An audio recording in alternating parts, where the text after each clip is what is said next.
بسم اللہ الرحمن الرحیم اللہم صلی علی سیدنا و مولانا محمد وبارک وسلم۔ تمام دیکھنے اور سننے والے ناظرین و سامعین السلام علیکم ورحمۃ اللہ وبرکاتہ۔ انشاءاللہ عز و جل آج میں آپ کے سامنے ایک ایسا عظیم وظیفہ ذکر کروں گا کہ اس وظیفے کی برکت سے ہماری زندگی کا ہر کام سدھرنا اور سنورنا شروع کر جائے گا، اور ہماری زندگی کے ہر مقصد کے لیے یہ وظیفہ کافی ہو جائے گا۔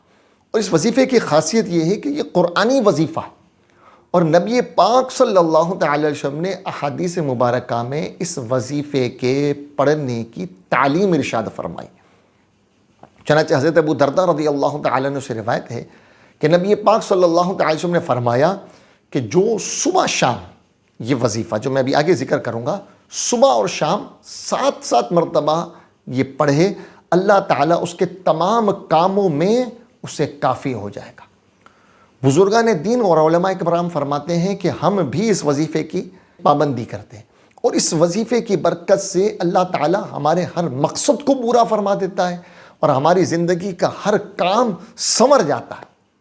تو تمام کاموں کے لیے یہ وظیفہ جو ہے وہ کفایت کر جاتا ہے، کافی ہو جاتا ہے۔ صبح اور شام 7 مرتبہ یہ وظیفہ پڑھنا ہے۔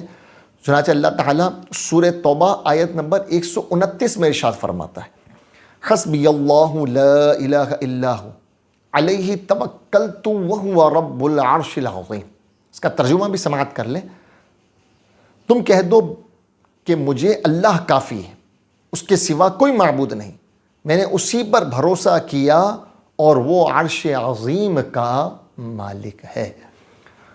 تو یہ وظیفہ جب ہم شروع کریں گے تو ہماری زندگی کا ہر مقصد پورا ہوگا، ہماری ہر پریشانی، ہر مشکل، ہر رکاوٹ دور ہو جائے گی۔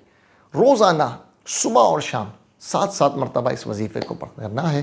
انشاءاللہ ان تمام کاموں کے لیے، تمام مقاصد کے لیے یہ وظیفہ ہمیں کافی ہوگا۔